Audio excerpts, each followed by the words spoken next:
আমার প্রশ্ন হচ্ছে, মাজারে সিজদা করা, নিয়ত মানত করা কিংবা ঢোল বাজনা বাজানোর ব্যাপারে শরীয়তের বিধান কি? ভাইরা আমার, মাজারে সিজদা করা শিরক। মাজারে সিজদা করা, যদি কোনো কবরওয়ালাকে কেউ সিজদা দেয় তাহলে তার ঈমান হারা হবে। যেই সিজদা আল্লাহর জন্য নিবেদন করতে হয়, এটা ইবাদতের মূল, সেই বিষয়টা যদি আল্লাহ ছাড়া আল্লাহর কোনো সৃষ্টির সামনে নিবেদন করা হয় তাহলে সেটা শিরক, এবং শিরকের অপরাধ হলো অমার্জনীয় অপরাধ। যদি তওবা করে কেউ ফিরে আসে ভিন্ন কথা, তাহলে মাফ হতে পারে। এই অবস্থায় যদি মারা গেলে সে কাফের বেঈমান হয়ে মারা যাবে, যদিও মানুষ তাকে মুসলমান মনে করুক। একইভাবে অনেকে নিয়ত করে, মানত করে মাজারে। মানত এটা আল্লাহর নামে হবে, আল্লাহ ছাড়া কারোর নামে মানত হতে পারে। অনেকে বিভিন্ন মাজারে গরু ছাগল দেয় এবং ওই গরু ছাগল জবাই হয় পীর সাহেবের নামে। আল্লাহ তাআলা কোরআনে বলেছেন, ওয়ালা তাকুলু মিম্মা লাম ইউযকার ইসমুল্লাহি আলাইহি, যেই পশু জবাই করার সময় আল্লাহর নাম নেওয়া হয় নাই, অন্যের নাম নেওয়া হয়েছে, তোমরা সেই পশু থেকে গোশত খাবে না, ওটা হারাম। এবং যারা এই কাজ করবে তারা গুনাহগার হবে, তারা শিরকে লিপ্ত হবে। ভয়ঙ্কর একটা বিষয়, মান বিধ্বংসী বিষয়। ঠিক একইভাবে ঢোল বাদ্যযন্ত্র এগুলোকে ইসলামে হারাম করা হয়েছে। নবী করিম সাল্লাল্লাহু আলাইহি ওয়াসাল্লাম বলেছেন, বুইসতু লিউকসিরাল মাজামির, ঢোল তবলা বাদ্যযন্ত্র এগুলো ভাঙার জন্য, অর্থাৎ এগুলো সমাজ থেকে ইমানদার থেকে এগুলা বিতাড়ন করবার জন্য আমাকে আল্লাহ পাঠিয়েছে। অতএব সেখানে তথাকথিত আপনার পীরের মাজার, সেখানেই যদি ঢোল তবলা হয় তাহলে ওইটা তো হারাম শুধু নয়, ওটা ইসলামের নামে হারাম, আরো জঘন্য হারাম। বিধায় মুসলমানদেরকে আল্লাহ তাআলা এগুলো বোঝার তৌফিক দান করুন। আমরা যেন সত্য আর অসত্যের মধ্যে পার্থক্য করতে পারি, হক এবং বাতিলের মধ্যে পার্থক্য করতে পারি, হেদায়েত এবং গোমরাহির মধ্যে যেন পার্থক্য করতে পারি। আল্লাহ আমাদেরকে সেই তৌফিক দান করুন। আমাদের সমাজে কবরের দিকে ফিরে নামাজের মতো দাঁড়িয়ে যেভাবে দোয়া করার প্রচলন আছে তা কি সুন্নাহসম্মত? দেখুন, কবরের কাছে যাবেন, কবরবাসীকে সালাম দিবেন। কবর জিয়ারতের উদ্দেশ্য হবে দুইটা। কবর জিয়ারতের উদ্দেশ্য কয়টা? এক নম্বর উদ্দেশ্য হলো কবরে যাবেন যাতে আপনার আখিরাতের কথা স্মরণ হয়, যে আমাকে এখানে আসতে হবে, তো সোজা হয়ে যায় সময় থাকতে আমি তওবা করে ফিরে আসি। নবী সাল্লাল্লাহু আলাইহি ওয়াসাল্লাম বলেছেন, জুরুল কুবুর ফাইন্নাহা তুযাক্কিরুকুমুল আখিরাহ ফাজুরুহাল আন ফাইন্নাহা তুযাক্কিরুকুমুল আখিরাহ। তোমরা কবর জিয়ারত করো, কারণ কবর তোমাদেরকে আখিরাতের কথা স্মরণ করে দিবে। এজন্য আমি যাব কবর জিয়ারত করতে। নাম্বার 2, কবর জিয়ারত করে এই জন্য যাব যে ওখানে গেলে মুর্দা আছেন তাকে সালাম পেশ করব, তার জন্য শান্তির দোয়া করব। অর্থাৎ মুর্দার জন্য দোয়া করতে যাব আর নিজে আখিরাতের কথা স্মরণ করতে যাব, বাস কাম দুইটা। এই জন্য আপনি কবরস্থানে যেয়ে সালাম পেশ করবেন, শিক্ষা গ্রহণ করে মনে মনে চলে আসবেন। এটি হলো কবর জিয়ারতের আমল। সেখানে গিয়ে অনেকে বলে যে দুরূদ শরীফ 12 বার পড়তে হবে, সূরা ইখলাস এতবার পড়তে হবে, সূরা ফাতিহা এতবার পড়তে হবে, সূরা আলহাকুমুত তাকাসুর এতবার পড়তে হবে। কবর জিয়ারতের এই ফরম্যাট নবী করিম সাল্লাল্লাহু আলাইহি ওয়াসাল্লাম থেকে কোনো হাদিস দ্বারা প্রমাণিত। তো যেটা নবী সাল্লাল্লাহু আলাইহি ওয়াসাল্লাম করেন নাই, এই সূরাগুলো তারা জানতেন, দুরূদ শরীফ তারা জানতেন, সাহাবা ইকরামরা করেন নাই, তাহলে সেক্ষেত্রে এটা আমরা করব কার নির্দেশে? ভাই, কবর জিয়ারত করা যদি একটা আমল হয়, একটা ইবাদত হয়, সেই ইবাদত হবে মুহাম্মদ সাল্লাল্লাহু আলাইহি ওয়াসাল্লাম বাতানো পদ্ধতি অনুযায়ী, না আমাদের মন গড়া। আমাদের মন গড়া হবে? অতএব কবরে গিয়ে সালাম পেশ করবেন, সালামুন আলাইকুম দারা কওমিল মুমিনিন, হে ঈমানদার অধিবাসীরা, তোমরা যারা এখানে শায়িত আছো তোমাদের শান্তি বর্ষিত হোক। ওয়া ইন্না ইনশাআল্লাহু বিকুম লালাহিকুন, নিশ্চয় আমরা তোমাদের পরে এখানে এসে যুক্ত হব, আমরাও চলে আসবো এখানে এক সময়। আনতুম সালাফুনা ওয়া নাহনু বিল আসার, তোমরা আগে গেলে আমরা তোমাদের পিছনে আসছি। এই দোয়াটা বিভিন্নভাবে আসছে, বিভিন্ন হাদিসে, যে কোনোভাবে হাদিসে যতভাবে আসছে যে কোনোটা পড়লেই হবে। এমনকি আসসালামু আলাইকুম ইয়া আহলাল কুবুর, হে কবরবাসী তোমাদের মধ্যে শান্তি বর্ষিত হোক, এটুকু আদায় করলেও সালাম দেওয়া হবে। এটাও বিভিন্ন রিওয়ায়াতে আসছে। যার কারণে যে কোনোভাবে বর্ণিত সালামের যে ফরম্যাট আছে, আপনি ফরম্যাটে সেখানে সালাম নিবেদন করবেন, এরপর চলে আসবেন। যদি সেখানে দাঁড়িয়ে আপনি দোয়া করতে চান, তাহলে ওই কবরওয়ালার দিকে না, দোয়া হবে কেবলার দিকে, আল্লাহর কাছে। কার কাছে দোয়া হবে? আল্লাহর কাছে। আল্লাহ তাআলা আমাদেরকে এই শিরক মুক্ত ঈমান এবং আমল করার তৌফিক দান।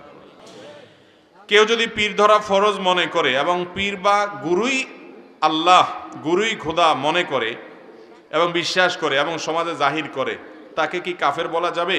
যদি সে কাফের হয় তাহলে তার জানাজা দেওয়া জায়েজ আছে কিনা? আল্লাহ মাফ করুন, আমাদের দেশে ওই যে ফকির যারা নিজেদেরকে বলেন এবং বাউল হিসাবে নিজেদেরকে যারা পরিচয় করেন, এই মানুষগুলোর ভিতরে অনেকেই, তাদের অনেকগুলো গান আছে, যে গানগুলোর খোলাসা হলো তারা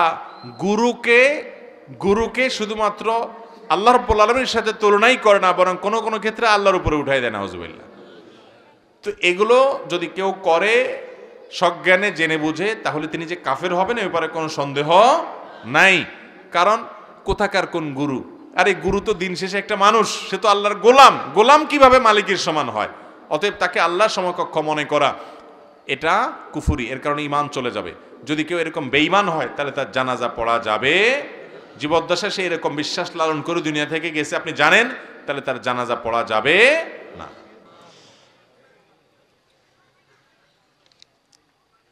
আমাদের সমাজে মাইয়েতের খাট কাঁধে নিয়ে 40 কদম গমন করার পর কবরের উদ্দেশ্যে রওনা করেন, এটা কি সুন্নাহ সম্মত? সুন্নাহ পদ্ধতিটা বুঝিয়ে বলবেন।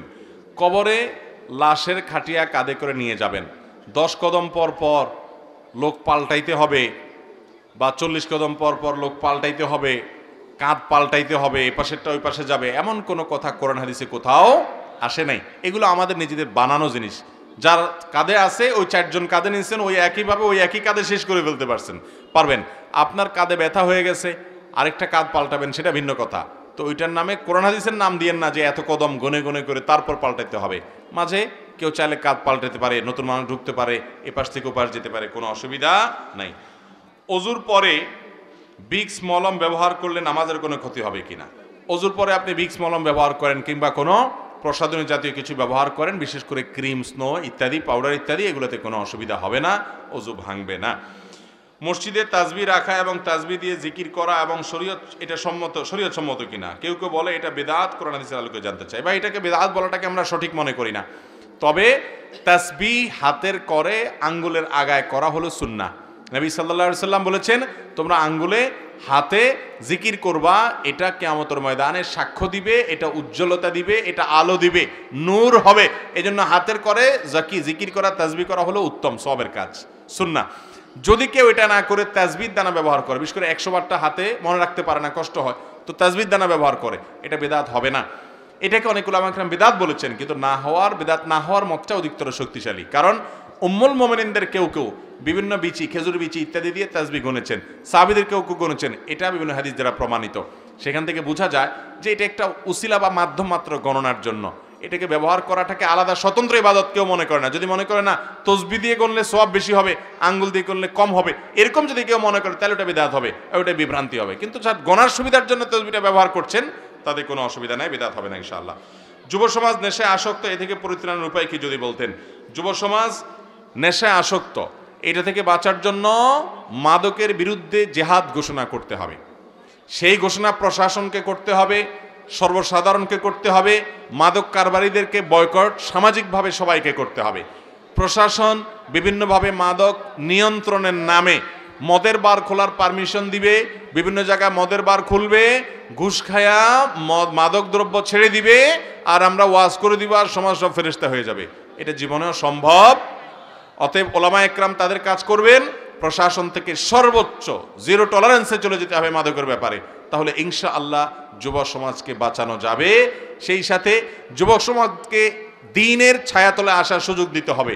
আজ পর্যন্ত একটা যুবক কেউ দেখাতে পারবে না যে সে দ্বীন চর্চা করে, 5 ওয়াক্ত নামাজ পড়ে, টাকনুর উপরে প্যান্ট পরে, মুখে দাড়ি রেখেছে, ফজর নামাজ জামাতের সাথে পড়ে, আল্লাহর ভয় অন্তরে আছে, আবার সে মাদক আসক্ত, এরকম একটাও পাবেন? তাহলে বোঝা গেল কিছু একটা নিয়ে যুবকদের বেঁচে থাকতে হবে দুনিয়াতে। তাকে যখন আপনি আল্লাহর সাথে পরিচয় না করাবেন, তখন সে শয়তানের সাথে থাকবে। এজন্য মাদক মুক্ত সমাজ গড়বার জন্য যুবকদেরকে ইসলামের দিকে আনার আহ্বান করার কোনো বিকল্প পথ খোলা। অনেক ধনীর আদরের দুলাল তারা ধ্বংস হয়ে গেছে মাদকের ছোবলে।